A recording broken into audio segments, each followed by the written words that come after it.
Mbote, mbote, pe balo sako ba yenge na bino banso ba batata bandeko, balandi ya Congo Bololo, en tout cas balandi ya 3 fois radio kachopa.com, talabiso wana toye lisusu en tout cas na tongo ya lelo ba batata bandeko, toye na tongo ya lelo ba batata bandeko pona ete toko kasolo pe en tout cas, ko solo la pe ko informer bino na mai oyo to memeli bino en tout cas na tongo ya lelo pamba te lelo ezali mokolo mwa mitano ya poso mokolo mwa ya libwa sanza ya mibale mobu ya koto mibale na zomi na mwambi bongo tokomi na ngonga ya solo pena ya libwa na miniti tukumine na moko awa na studio na biso ya ngomba ya Kailu en tout cas na Congo Bololo.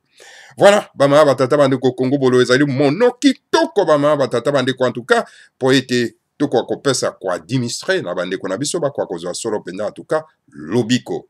En tout cas, ba point toko traité na tongo ya lelo bama batata bandeko en tout cas toko bandana na Congo dieto 3289 Congo dieto kotomi sato na kama mibale na tuku mwambi na libwa. Tokotala message ni le grand maître fo moment dansemi a commis pe atindeli biso po ete ekoka kokomela bandeko na biso banso bana somi ya mboka ya Congo. Après tokoleka solo pena en tout cas bama tatam de bandeko tokolobela na likambo ya MONUSCO.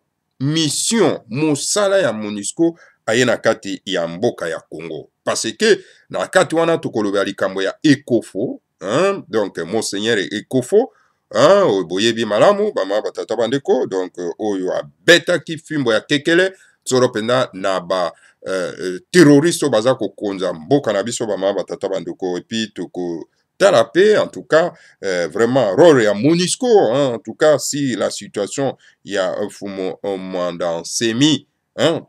Après tokoleka solo pena en tout cas troisième point tokoleka na mobilisation hein, ya bana somi ya mboka Congo et pas en tout cas toko lobela likambo ya projet ya mbuta ndeko na biso tambwe en tout cas toko betela yango sete à tout moment mama tata bandeko pona kopesa elimboli na bandeko na biso après toko leka solo pena to lobela likambo etali solo pena bama batata bandeko le christianisme esengeli tolobaki la fois passée ke bandeko na biso esengeli ba renoncer na christianisme pamba te tozwi solidarité moko te na ndenge mayemaliki na le 31 EP le 21 na kati ya mboka na biso esika wapi baoyo babengami ba chrétien batelemaki pona ete bakoka kobengana l'imposteur usurpateur donc un étranger à la tête de notre pays. Voilà les 3 points oyo toza kotraité na tongo ya lelo. Alors sans plus tarder parce que toza vraiment mokuse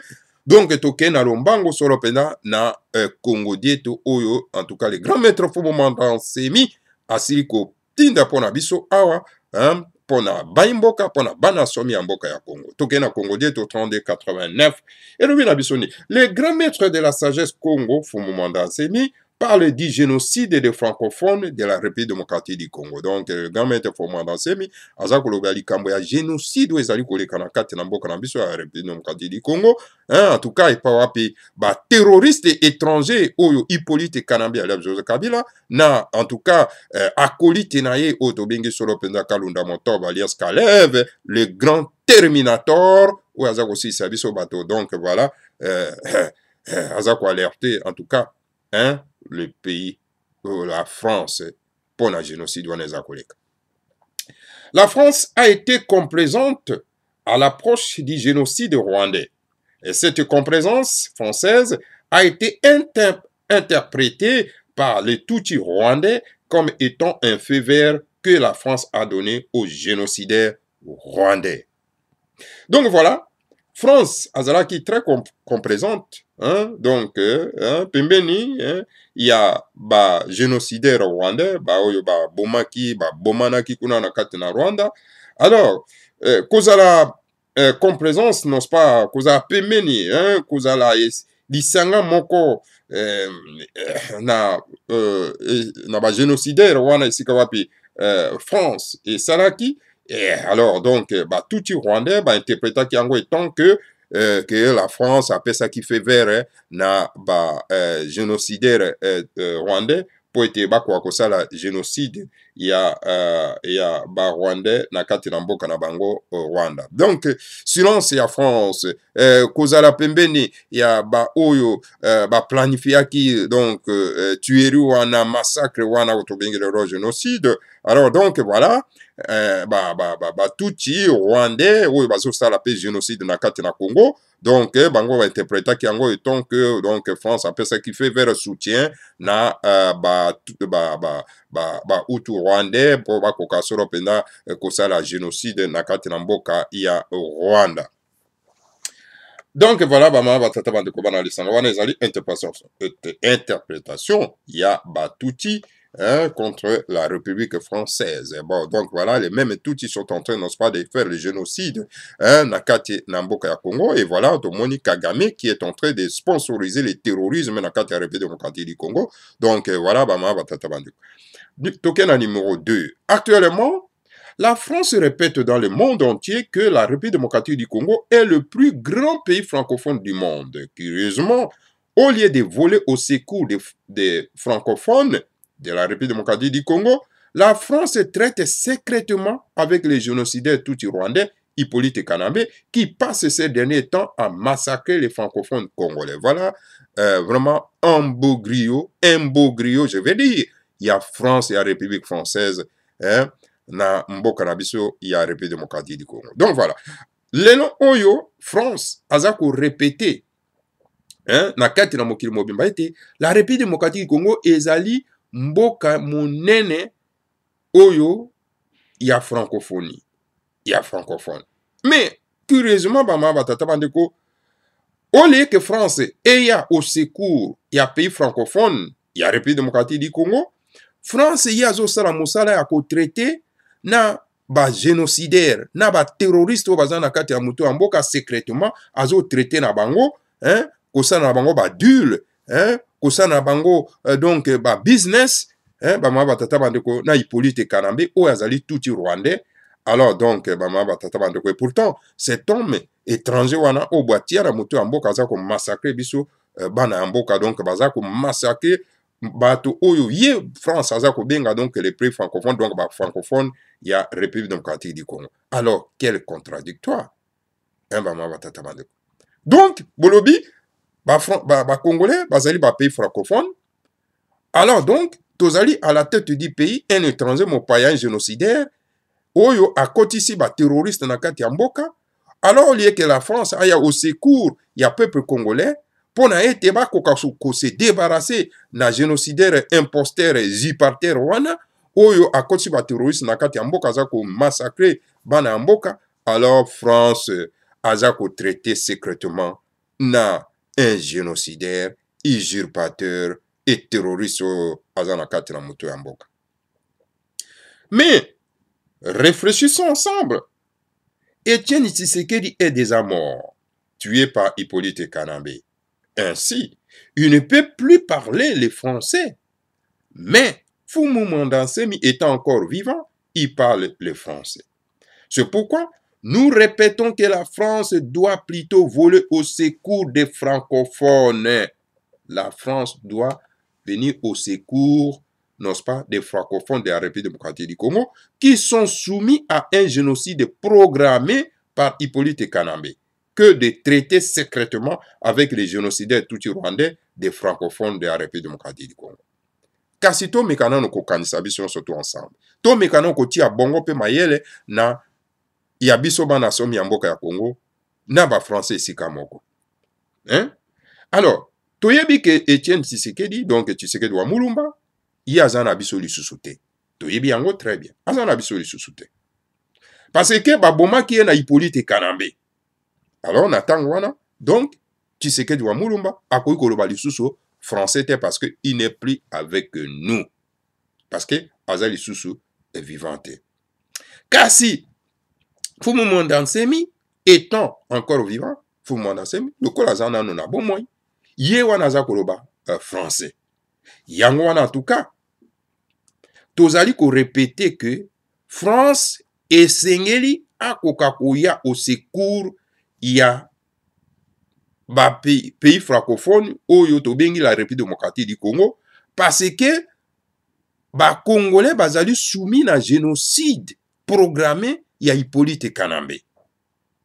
Au lieu que la France akendaka ko traiter secrètement, parce que France ndenge azali wana ba mama tata bandeko aza ko traiter secrètement na Hippolyte Kanambe pona kosala ba deal, c'est-à-dire ko traiter donc ba business na Hippolyte Kanambe secrètement, mais kasi na likolo azosala lokola sembla lokola aza ko traiter na Hippolyte te, et pourtant aza ko traiter na Hippolyte Kanambe pona kosala ba deal ya business, ya ba traité, ya business na kati ya République démocratique du Congo.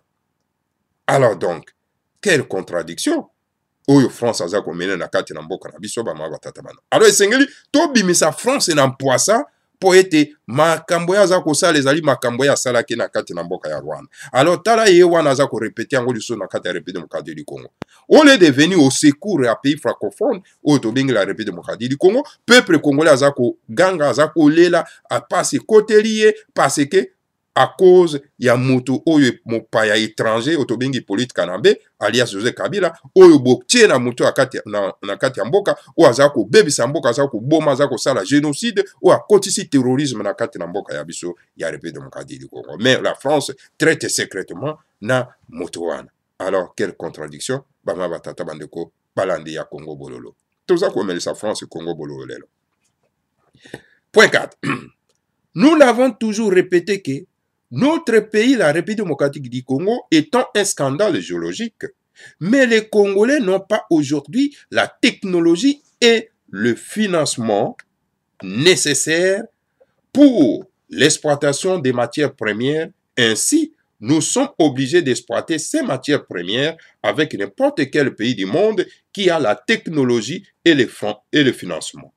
Et puisque la France a la technologie et le financement nécessaires, nous sommes totalement disposés de traiter ces matières premières avec la France. Voilà. Le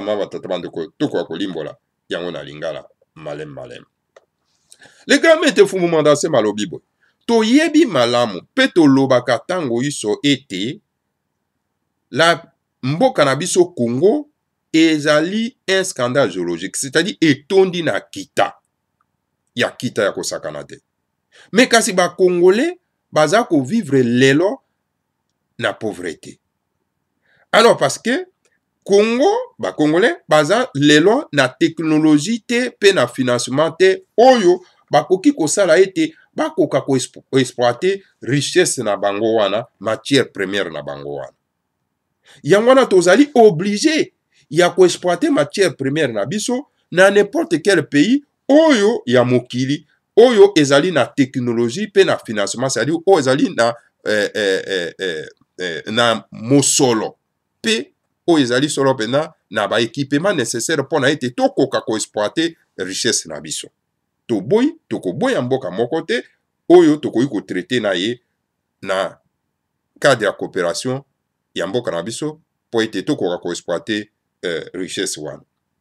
Alors na yango puisque la France ezali na technologie pe na mosolo nécessaire oyo ekoki kosunga biso po to exploiter en tout cas matière na biso, yango wana tozali totalement disposé pour na ete tokoka ko traiter matière première na biso na France. Alors pour na nini France lelo yazo kenda ko traiter secrètement na bapaya bayebi yango très bien que moto aza na mukata moto amboka za mopaya, mais pour na nini France aza ko kima biso ba imboka biso ba kolomboka biso ba kolo Congo pour to traiter na ye matière première oyo toza nango. Pona nini kokenda na nzela ya moyibi ya kolekaka epa ya un imposteur usurpateur étranger mopaya génocidaire oyo aza kokotisa ba terrorisme na kati ya mboka. Et pourtant bino moko la France boza ko combattre terrorisme. Souvenez-vous il y a Sami Edo epai wapi bolelaki pona nini ba terroriste ba beti bino, mais pona nini bino oza ko soutenir terrorisme na kati ya mboka oyo ezali incarné par Hippolyte Kanambe. Toujours comprendre te bama batata bandeko. Mais c'est de la mauvaise foi de prétendre que pour mieux exploiter ces matières premières, il faut soutenir à la tête de la République démocratique du Congo un étranger, un Hippolyte Kanambe un Tutsi rwandais et un ancien taxman de Dar es Salaam. Mais ezali vraiment bama batata bandeko balandi ya Congo bololo vraiment de mauvaise foi. N'a pas rien ya France, hein? Il y a qu'on se prétendre que vraiment pour na ke ba exploiter mboka wana. Pour ete ba zwa kita ya mboka wana et sengeli ba soutenir mopaya na mutu ya mboka na biso. On a kombo ya Hippolyte Kanambe, Alain José Kabila, ou azali Tutsi rwandais et puis azali un ancien taxman à Dar es Salaam. Ezali vraiment de mauvaise foi bama batata bana. Pour na nini ba mindele basala kabiso ndengwana. Pour na nini bolingi botika biso toujours l'esclavagisme. Pour na nini kokenda ko traiter na mopaya oyo. Bien que bomoni ete ba imboka bana somi ya mboka Congo baza ba buriki. Pour na nini nakoloba ba buriki bama batata bana parce que ba yebi très bien que moto na za na mutu ya mboka za mopaya Tutsi rwandais. Ba député européen ba lobby yango vraiment na parlement na bango. Mais okomona bandeko na biso bazokoba toujours kobenga ye président de la République, chef de l'État, bazobenga na komona ya lokuta Joseph Kabila. Et pourtant yebi très bien kaza mopaya, mais bazo combattre ete parce que baza ba bourrique. Mais France pona nini aza ko accompagner ki bourrique na biso wana, hein? Pona nini aza ko accompagner ki bozoberi na biso wana, olia sunga biso po ete tokoka se débarrasser na moto yo, po ete mwana mboka, mwana somi ya mboka ya Congo azwa mutu ya mboka et pas wapi tokosala coopération na bino la France parce que bino oza na technologie pe na ba financement nécessaire. Bama batata bandeko, eza mamin. Lorsque les grandes puissances imposent souvent et soutiennent des présidents médiocres en Afrique, alors le président Trump doit savoir que les grandes puissances occidentales sont aussi responsables de la médiocrité d'Haïti et d'Afrique. Mais sikoyo, botala bino moko, tango ba grande puissance, bato baza na misolope na technologie, hein? Na ba mapinga ya makasi. Tango souvent bango baza ko soutenir bozoberi na kati ya Afrique, hein? Ba président oyo bazanga vision, hein? O baza na souci ya mboka na bango te, o baza na amour bolingo na mabere na bango te, hein?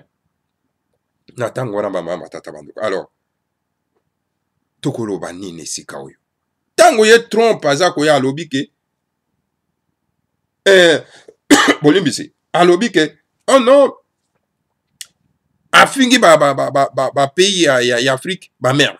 Afingi Haïti etc. bamama tata banduko. Mais nana azali responsable ya médiocrité wana. Nana azali responsable ya bozoberi wana. Eza bino ba pays ya grande puissance. Bino bato boza responsable ya situation toza ko vivre nango lelo tala net na Congo. Ba nani baza responsable ya situation wana?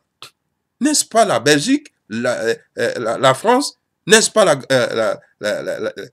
les États-Unis d'Amérique, n'est-ce pas la Grande-Bretagne? Ezali bino te bato oyo bozali responsable ya situation oyo toza nango lelo oyo bandeko na biso bana somi ya mboka Congo baza ko vivre.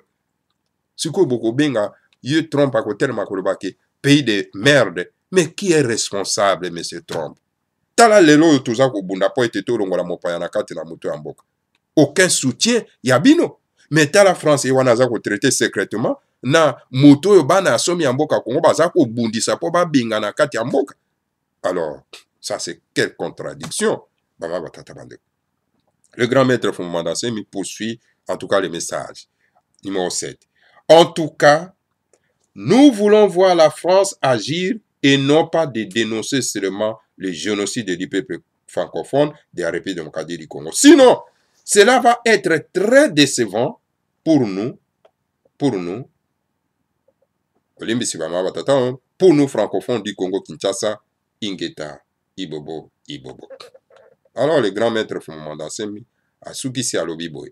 Alobi, nabo peteyon so mama batata banda. Alors, en tout cas, to lingi to mona France a koka ko agir. Et non tout simplement ko dénonçaka. Ko dénoncer zanatina mon côté. Ko dénoncer eza ko lakisaki yo za ko traiter secrètement na moto wana. Yango no sala moi sembla ya ko dénoncer. Toza na tina ya ko dénoncer te. Donc, essayez France à agir et non tout simplement qu'au dénoncer situation eza koleka na kati ya Congo. Sinon, en tout cas, yango ekozala pona bana asomi ya mboka ya Congo, une déception totale. Bama batata bandeko. La situation wana eza koleka na kati ya Congo, bama batata bandeko. En tout cas, ekozala vraiment une déception na pays francophone oyo tobengi la République démocratique du Congo. En tout cas, toko sepera na angote. Alors France esengeli akoka ko relever la tête pour agir. Aux côtés, non pas, il y a peuple congolais. Aux côtés, il y a bana somi ya mboka Congo. Pour se débarrasser na terrorisme oyo ezali incarné par Hippolyte Kanambe, un étranger, tout Rwandais usurpateur, na kati ya mboka na biso. Et terrorisme wana, yango, ezali, solo penza en tout cas, ko salema na bénédiction, ya oyo tobengi Kalunda Motov alias Kalev, oyo azali terminator monene bama batata bandeko na kati ya mboka na biso ya République démocratique du Congo. Voilà, le grand maître Fumumanda Nsemi a soukisi en disant Ingeta, Ibobo et Ibobo. Voilà, ouana ezalaki solo penda Congo dietu ekomami par le grand maître Fumumanda Nsemi, les chefs saints de la race bantou de l'Afrique centrale, les chefs suprêmes de Bundudia Congo, les rois et prêtres de Bantou, les députés nationaux de la République démocratique du Congo, Kinshasa le 1er février 2018. Voilà, bama batata bandeko bana lisanga timanti, wana ezali donc le message ya le grand maître Fumumanda Nsemi oyo en tout cas asili kotinda. Pona biso pona ete boyoka maye oyo azali kolobela pona mboka ya France, France makamone ya mabe azali kosala pona mboka na biso bama batata bandeko. Donc France aza kosala biso penza mosala mabe. Esengeli bandeko na biso baza na mboka ya France batelema pona ko dénoncer Macron makambo aza kosala na mboka ya Congo. Matondo mingi na bino banso. Tokei na deuxième point bama batata bandeko pona ko kenda na lombango po tosukisa tolobaki lelo tokosola na likambo ya MONUSCO. Rôle mosala nini MONUSCO azosala na kati ya mboka wana. MONUSCO, quel est son rôle na kati ya mboka wana. MONUSCO aye na mission ya koloba ete aye na kati na mboka ya Congo pona ko protéger ba citoyens bana somi ya mboka ya Congo. Bama batata bandeko. Mais soki totali na musika toye komona ete MONUSCO azako sunga bana somi ya mboka ya Congo te. Tokenda nana. Tokei na mboka ya Kasai. Bamassacre le peuple congolais na mboka ya Kasai. Bana ba Kasayen, baluba, bazwi nzela ya exil na kati na mboka ya Angola. Comment ça fait-il que l'ONU Nations Unies aza na kati ya mboka wana bato bakenda isusu na exil? Comment ONU ou azali Nations Unies ba massacre isusu peuple congolais na kati ya mboka na bango aux yeux aussi il y a un MONUSCO, il y a Nations Unies. Quelle contradiction! Bango ba yei pona ko protéger les citoyens congolais na terrorisme Hippolyte Kanambe, na génocide planifié par Kagame, et alors bana mboka bakende isusu na exil na mboka mosusu. Alors t'as la contradiction wana ba mamba tata bandeko. Ba massacre en masse baluba na mboka ya Kasai, ya Sud Kasai, et aussi ya MONUSCO. Alors c'est que tout na no mutuna rôle ya MONUSCO na kati ya mboka wana. Des experts ya Nations Unies bakei kuna ba bomi bango. MONUSCO a croisé le bas au talakak. Et pourtant yebi très bien banani ba massacrer deux experts ya Nations Unies. Alors voilà mama batata bandeko tomi tuna rôle ya Nations Unies na kati ya Congo. Tomoni na kati na mboka ya Kivu. MONUSCO aza kokotisa ba arme na kati na mituka na ye pona kopesa banani ba terroriste na kati ya mboka wana. Oh, mais yo ye ko protéger ba citoyens congolais. Mais ndenge nini oza kozala na complaisance na ba terroriste o baza kuta na mboka ya Rwanda o baza koya ko massacrer le peuple congolais. Point d'interrogation bandeko. Tomituna. Tuzoken. Na Kinshasa ba mama batata bandeko. bato baza ko manifester le 31 pe le 21. MONUSCO olie azala wana pona ko s'interposer entre les éléments terroristes ya Hippolyte Kanambe alias Joseph Kabila na le paisible peuple congolais oyo aza ko manifester droit na ye. MONUSCO azo yande na ba appareil photo pona ko filmer pona ko photographier. Oh, bandeko, c'est grave. Na kati na mboka Kinshasa, ba fausse commune tondi partout. Oyo Hippolyte Kanambe alias Kabila na ba terroriste na ye. Ya ba paya o bazo ko boma bana somi ya mboka Congo bazo tia bango na ba fausse commune. MONUSCO azo observer kaka. Aza ko dénoncer kaka o ba fausse commune. Mais il n'agit pas. Mama batata bandeko. Tomi tuna, ngana tuna bino pebo tuna ngai tomi tuna. Alors, MONUSCO aye na kati ya mboka na kosala nini? Est-ce que MONUSCO aye na soutien ya ba génocidaire ou bien aye pona ko aider le peuple congolais pona ete akoka kozala protéger na kati ya mboka? Ta ce qui est curieux encore. Pona kozala pena mukuse ba mama batata bandeko. Ce qui est encore curieux, tango fumu mwanda nsemi abimi na kati ya prison oyo batieki illégalement par cet étranger à la tête du pays qu'on appelle Hippolyte Kanambe alias Kabila, un tout Rwandais. Alors, fumu mwanda nsemi avec sa puissance Yabakulu abimi na kati ya prison. Et voilà, na cavale naye fumu mwanda nsemi abengi oni pour que baya au secours na ye po ete bakoka ko mema ye au lieu sûr pour ba protéger. MONUSCO ya alerté nde ba génocidaire, ba terroriste ya Hippolyte Kanambe po ete bakenda ko luka ye na place oyo le grand maître Fomanda Semi asalaki alerte po bakenda ko zwa ye po ba tie na lieu sûr. Bama batata bandu. Mais ça est grave. Voilà l'erreur ya MONUSCO na kati ya mboka na biso. Hein? Qu'est-ce qui se cache dans la mission des Nations Unies na kati ya Congo? Alors voilà, récemment, Ekofo, qui a tenu un discours virulent, Mwana Mongala, hein, à Telemi, comme aussi Mwana Mokongo et à Telemaki, hein, et Azako Kobako Telemalelo, Tobingi Fumanda Semi, et lui n'est pas seulement que le leader Yabakongo, il est le leader ya race Bantu Yonso. Alors voilà, Mwana Mongala Telemi Lelo, pona ete apé sa cour magistral na ba occupant, na ba terroriste, on baza ko konzambo kanabiso, et voilà, le terroriste ba komi ko kanaye po ete ba ko bomaye. Alors donc voilà, menace de mort à tout moment. Jusqu'aujourd'hui, au moment où je vous parle, Toyebi Esika Ekofo Azalité. Balebi na biso non MONUSCO a escortaki ye pona ko bimisa ye po ete akenda na exil.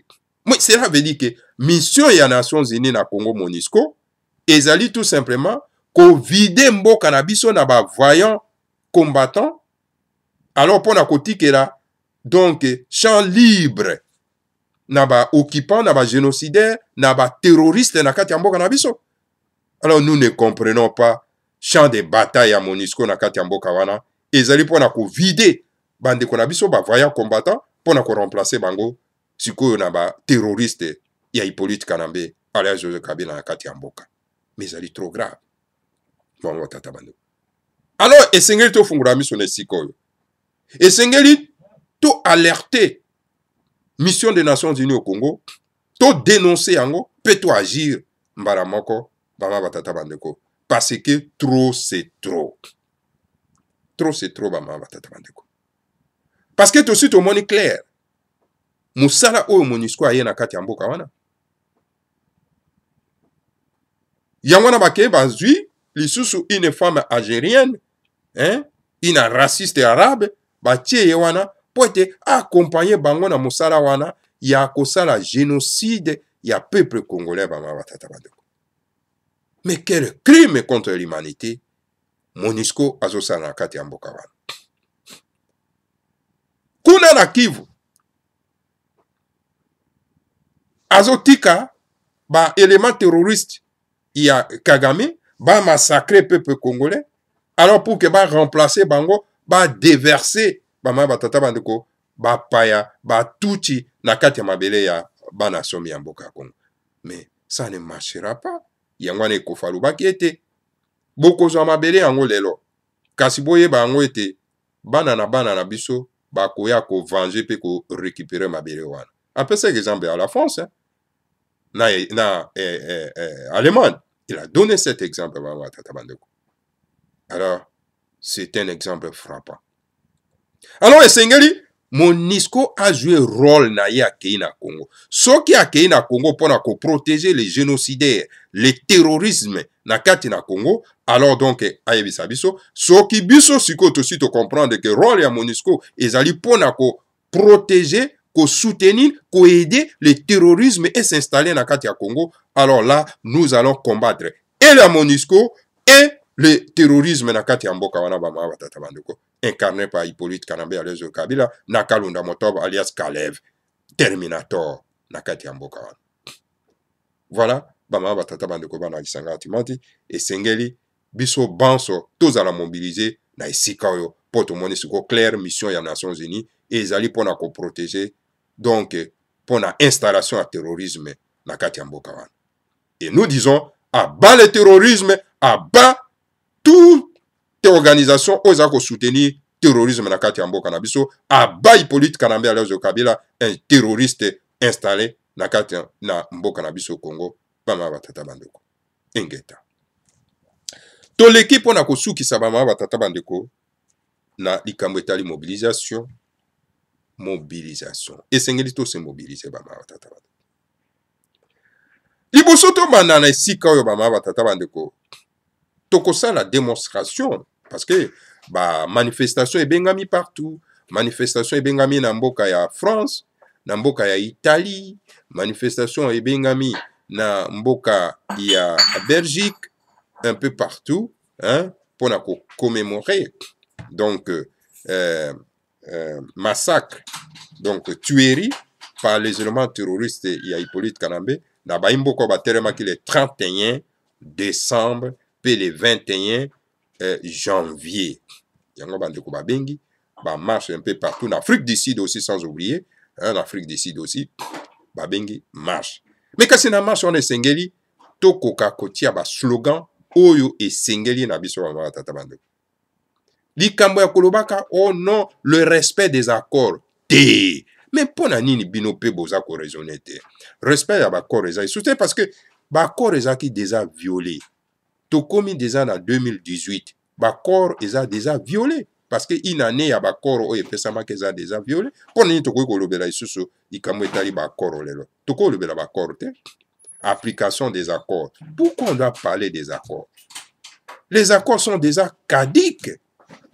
Eza lisusu te toko lobela lisusu kama ba korte soki toza ko sala ba manifestation soki toza ko protester non pas du tout to slogan na biso ezali Congo au Congolais, Rwanda au Rwandais. Pourquoi? Parce que na kati na mutu ya mboka tozali na mopaya un touti Rwandais Hippolyte Kanambe, nous devons à tout prix les chasser à la tête du pays.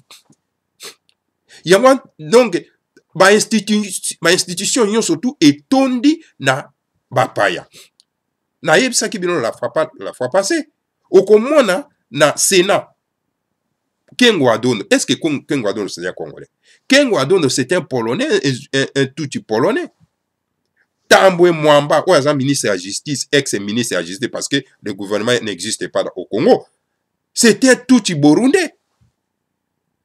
C'est pas pour rien attendre Laurent Désiré Kabila Tanga Bengana qui va tout Tambwe Mwamba Kimaki. Parce qu'ils disaient que non, ils sont menacés. Parce que c'est un touti burundais. Francine Moyamba, Muyumba, je vais dire, c'est un touti burundaise. C'est une touti burundaise. Mais qu'est-ce que c'est cette histoire-là? Rubewa, c'est un touti rwandais, étudiant dans Lubumbashi. Mokonzi Yaba, étudiant rwandais. Et à Komaki Congolais ndengeni. Posez-vous la question. Babugera. Hein? Moto azosala na douane. Bokilo ya politique kanambe ya première fois menaye. Touti rwandaise. C'était Touti. Rwandais. Mais qu'est-ce que c'est cette histoire-là? Bokenda kotala ba généraux yon surtout na kati armée ya Congo. Et nous n'avons pas l'armée, nous avons tout simplement nos gazons terroristes. Hein? Ba terroristes na kati ya mboka. Ce sont tous des Tutsi rwandais. Hein? Bokenda kuna na assemblée, na parlement. Okuti kuna kaka bapaya batondi. Et voilà même nos frères congolais qui sont na kati ya parlement wana, ne dénoncent même pas présence ya bapaya na kati ya mboka wana. Rien du tout. Mais qu'est-ce qui se passe avec vous, mes chers frères? Mboka nini ezaka ndenge wana, bama batata bandeko. Ça ne va pas, ça ne marche pas. Kenda kuna na mutu ya mboka ya parlement. Hein? Na parlement. Obeminako. Hein? Un étranger aussi. Mais c'est quoi ça? Mboka nini kwe kotambola ndenge wana? Non. Et sengeli to se débarrasser d'abord na bapaya nyonso tout. Alors donc, tout le monde na mutu ya mboka na biso est trôné. Donc, un chef de l'État est 100% congolais. Yangon en tout cas, lelo oyo, nous avons qu'une seule personne ou azali a telemi pona ko combattre batouana. Ou a telemi pona ko restaurer, n'est-ce pas, notre dignité. Ou a telemi pona ko restaurer, donc, n'est-ce pas, donc, souveraineté na biso. C'est pour mon mandat. Talaba message on a bino. Ce sont des messages patriotiques. Mais moto oyo akoboya message wana, c'est un ennemi du peuple congolais. Yango na koti na projet oyo tambo ya zakoloba ya satellite. Hein? Il y a télévision satellitaire. Ezali un bon projet. Nous ne refusons pas. Et Sengeli Tambwe, alias Elezer, a accepté les critiques. Si vous n'êtes pas prêt à accepter les critiques, vous êtes qu'un petit dictateur. Vous comprenez? Hein? Tango yo kuzako boya, ko pesa les grands messages patriotiques et nationalistes, ya les grands maîtres pour moi dans ces na kati ya télévision na yo, moi petite télévision na yo. Hein? Ya tokomi wapi. Hein? Vous avez ennemi à Congolais? Mais vous croyez que tant que vous avez grande chaîne, hein, planétaire, il y a un monde qui a kolobera, moto oyo, aza koloba, makambo oya ko tel misaba, imbo kapoto découdre na bapayo bazana kati yambo. Pas du tout. Et là que banana on a mouké, peu commis à mounen. Mais vous refusez dans votre petite chaîne. Il y a qu'on introduit les grands messages, il y a les grands maîtres fondements d'enseignement. Ou azali le grand libérateur ya mboka wana parce que mususu azate. Alors nde tango yo kozwa monene nde non, pas du tout. Donc vous faites non pas un tribalisme agressif. Vous êtes des tribalistes agressifs et puis vous avez se cacher. Voilà maman tata. C'est pas pour rien dans le bagage dernièrement que rabi non ndeko. Et sengeli ko valoriser biloko ya biso. Hein? Par exemple, la notion ya mira lamentation. Et c'est la notion moko donc et ya moto yo azo comprendre de l'autre côté. Mira lamentation ezali esika oyo ba juif bakenda ko se lamate pour ko belela ba koko na bango. Mir wana ba koko na bango bato batongaki yango bango bakenda ka kuna pour na ete ba belela ba koko na bango na situation ya mboka na bango. Siko yo ko sa lango propagande publicité na kati ya mabele ya bakoko na République démocratique du Congo. Et vous dites que vous allez moi na kololo pa. Et quand on vous mène, on vous donne des critiques comme ça, il faut les accepter. Dignement, je dois améliorer parce qu'on n'est pas parfait. Vous avez que se maintenir na kati na bozoberi wana. Hein? Un homme de petit esprit. Voilà, et Sengeli ko accepter des critiques, et les critiques permettent, n'est-ce pas, à l'homme d'avancer. Alors, bama batata bandeko, to l'équipe on a ko suki sa bama batata bandeko, na likambo o etali solo penda en tout cas. massacre esalemi na biyamba catholique. Nalobaki dernièrement lobi bandeko esengeli to renoncer na christianisme. Lobi yango to renoncer. Pona nini to renoncer? Parce que l'axi vraiment que non, nous ne sommes pas des chrétiens. Tout ça va chrétien de? Pas tabake ko boma bino na biyamba. Ba bomi bino libanda. Po bo simbi kaka bikulusu na buku ya ba Romain otobengi Biblia. Na ba photo ya Hollywood, ya acteur Hollywood. Ba bomi bino na yango. Mais na lobi yango ke pas même la solidarité ya communauté chrétienne ya mokili. Rien. Tu vas dans le poto. Tout le monde a un pays moko chrétien. Il y a poto awa parce que la plupart des pays européens sont des chrétiens. Tout le monde a un mboka moko télémité pour na la manifestation, na soutien en solidarité, na ba chrétiens, congolais, noirs, ou ba koufi na kati ya mboka ya Congo. Rien. Aucune condamnation virulente de la part même il y a représentant il y a église catholique. Il y a lingomba ba chrétien, tobengi kuna na Rome. Ok, pas aucune condamnation. Alors ceci pour dire que vous n'êtes pas, que vous n'êtes pas des chrétiens. Et c'est que vous renoncez à christianisme. Mais c'est vrai d'ailleurs, ils ont raison de ne pas venir au secours de vous, de ne pas venir en solidarité na bino. Pambate même mokonzi ya bayuda. Alobaki ango. Tango la femme noire cananéenne ayaki kosenga ye lisungi asunga ye na mwana na ye. Mais voilà que réaction ya mokonzi ya bayuda alobaki nini? Je n'ai été envoyé qu'aux brebis perdues de la maison d'Israël, et qui n'est pas bon de prendre la nourriture précieuse des enfants et donner aux chiens, à traiter la femme noire mbwa. Pona nini? Otiki ndako na yo, ozokenda kokota na ndako ya bato mosusu. Yango na bakoko na biso bandai kobenga lingomba ya katolike biyamba. Biyamba ça veut dire kini eloko ezali ya bino te me boke ko yamba yango. Botiko ya bino boke ko yamba ya bato mosusu. Makambo eleki le 31 pe le 21 et ko pesa biso leçon te ete non tozalaki une erreur. Tozalaki nde na ndako ya bato mosusu. Tika tozonga na ndako na biso c'est Bundu dia Congo. Pourquoi Bundu dia Congo? Lisanga na tata Nzambe. Pourquoi? Parce que kuna baza conseiller bino bakoko na bino. Po bobelelaka bakoko na bino. Pozomona. Kuna baza koyebisa bino koko na bino ya yambo. Bazo koyebisa bino esika yo bakoko na bino bauta na planète Kakongo. Bazo lakisa bino. Bazo lakisa bino ndenge nini boko protéger mabere na bino. Bazo lakisa bino ndenge nini boko ki kondimate mopaya aya kokonza bino na mabere na bino. Bazo kolakisa bino ndenge nini ya kozala en contact na bakulu na bino balunga na Nzambe na le Seigneur à Congo oyo asali likolo na se bama batata bana. Bakolakisa bino ndenge nini mokili ezali kotambola.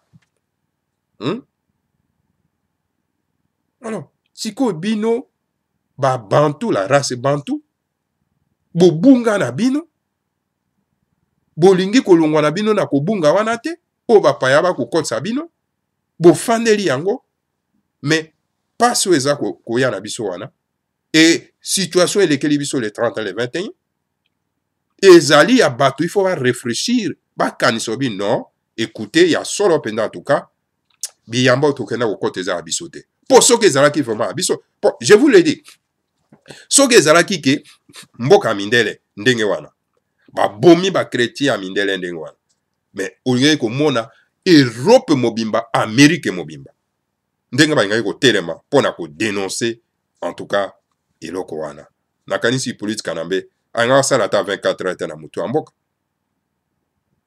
chaque fois soki situation ekomeli bino esengeli bo réfléchir na yango soki yo moto oza ko réfléchir na yango te alors oza isusu moto te oza koni po koni réfléchissera te koni ako kauka réfléchissera isu te parce que ezali susu na mai na kati na yango te eza koréfléchir isu te mais yo soki moto okomi koni c'est fini batie yo kaka na kati ya fulu okomi moto po bochauffe bato baza koyoka malili.